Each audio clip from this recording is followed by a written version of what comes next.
Yellow monitor Lizaad উদ্ধার জলপাইগুড়িতে। নগরায়নের জেরে লোকালয়মুখী ইয়েলো মনিটর লিজার্ড বৃহস্পতিবার জলপাইগুড়ি শহরের দিনবাজার লোকালয় থেকে একটি ইয়েলো মনিটর লিজার্ড উদ্ধার করেন পরিবেশ কর্মী বিশ্বজিৎ দত্ত চৌধুরী। উল্লেখ্য, এর আগেও শহর লাগোয়া এলাকা থেকে বন বিভাগের বিশেষ তালিকাভুক্ত এই প্রাণীটি উদ্ধার করা হয়েছে। এ প্রসঙ্গে পরিবেশ কর্মী বিশ্বজিৎ দত্ত চৌধুরী জানান, নগরায়নের জেরে এই প্রাণীদের বাসস্থানের ব্যাঘাত ঘটছে নিত্যদিন, যে কারণে জঙ্গল ছেড়ে গৃহস্থের ঘরে আশ্রয় নিতে দেখা যাচ্ছে হামেশাই ইয়েলো মনিটর লিজার্ড সহ অন্যান্য লুপ্তপ্রায় প্রাণীদের। তবে মানব সভ্যতার স্বার্থেই এমন প্রাণীদের জীবিত রাখতে হবে আমাদের। ইয়েলো মনিটর লিজার্ডটিকে উদ্ধার করে তিনি বন দপ্তরের হাতে তুলে দেন বলে জানা গেছে। জলপাইগুড়ি থেকে দীপ শুভ্র সান্যালের রিপোর্ট, আমাদের টিভি।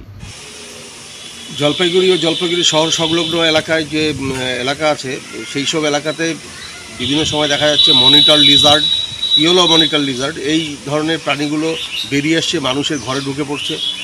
আসলে এরা হচ্ছে বাসস্থানের অভাবে, এবং এইসব প্রাণীদেরকে সংরক্ষণ করা খুবই প্রয়োজন। সেই কারণে এই মনিটর লিজার্ডটিকেও আমরা বন দপ্তরের হাতে তুলে দিয়েছি। এবং পৃথিবীতে প্রতিনিয়ত পরিবেশ দূষণের ফলে এবং নগরায়নের ফলে বিভিন্ন প্রায় 200-র উপরে প্রজাতি প্রতিদিন ধ্বংস হচ্ছে সারা পৃথিবীতে। সেই জায়গায় সেই মাথা চিন্তা রেখে মানব সভ্যতার স্বার্থে এই প্রাণীগুলোকে সংরক্ষণ করা খুবই প্রয়োজন।